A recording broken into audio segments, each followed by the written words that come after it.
both been on the floor like, And I saw that you're a Bowie State. I'm a Bowie State. I'm a sophomore. A sophomore.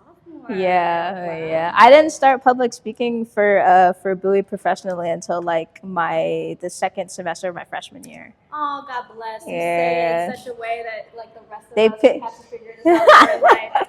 They picked me up. They picked me up real quick. I was not expecting that at all. Yeah. that's great. It definitely started in like part of it started in the first semester, but I didn't get to do it professionally until like afterwards because then they started like paying me for it, and I was like, oh, I was like, oh, yeah. It's crazy. You're good to go. Good. All right. So Turn your body. I'm sorry. Oh, yeah. Come a little Yeah, closer. and then turn There your you body a little bit. Perfect. Perfect. Yeah. All right. Can you give me your name? Spell it out for me. Hello, my name is Simone Banks. SIMONEBANKS. Perfect. And I understand Bowie State student here, but you are an illustrator. Yes. I didn't get my first art class until high school.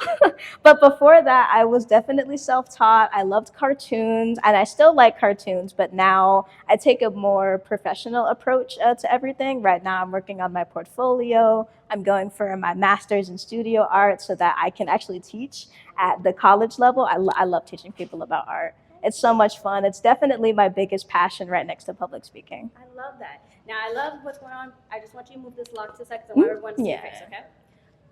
So getting back, I heard a little bit how you got into it. But when did you find out that you were selected as an honoree for today? So I was actually in computer graphics class.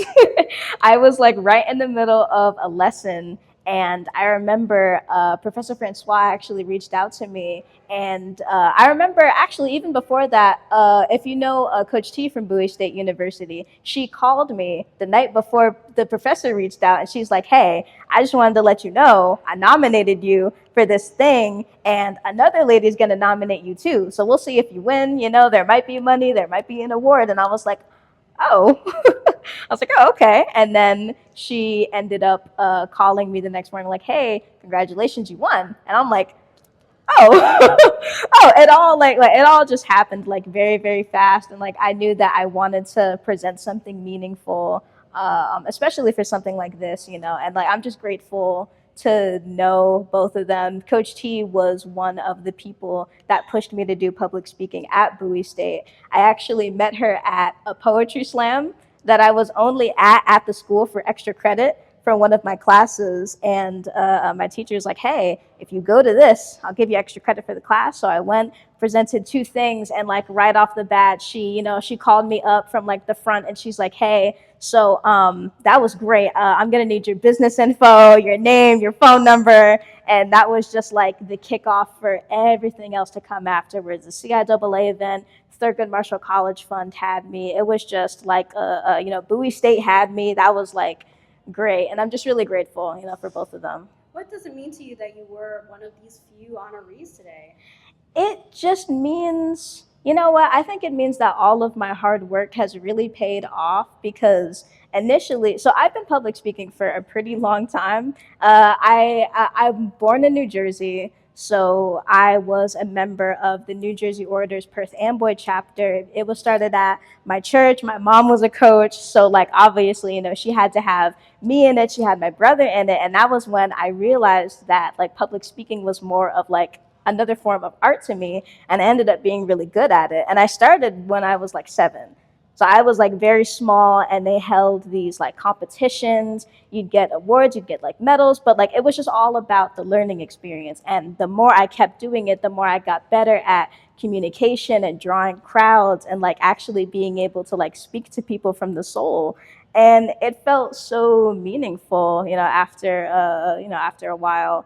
And I'm glad that I still get to do it now. And I think this award is a testament to how far I've come as a public speaker. Well, speaking of your award here, $500 is part of it. What are you planning to do with the $500?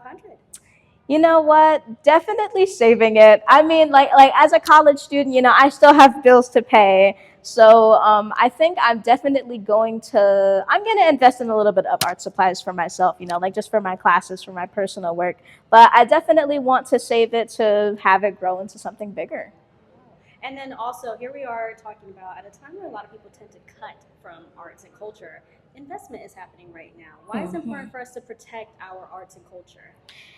We as artists, I think we provide something very valuable in our society. And I think the creative people are the ones that can solve the problems that we have because it requires a way of thinking that I personally think just isn't normal. I've never met a creative individual that was entirely normal. And then it's just like not to say that that's a bad thing. I think creative people have the greatest minds. They generate the greatest ideas. Like they just see things in a different perspective that may not have been known to people. And I think that's very important for our society, especially now, in the times that we're living in, just to have people who can see things differently, see things from a new perspective.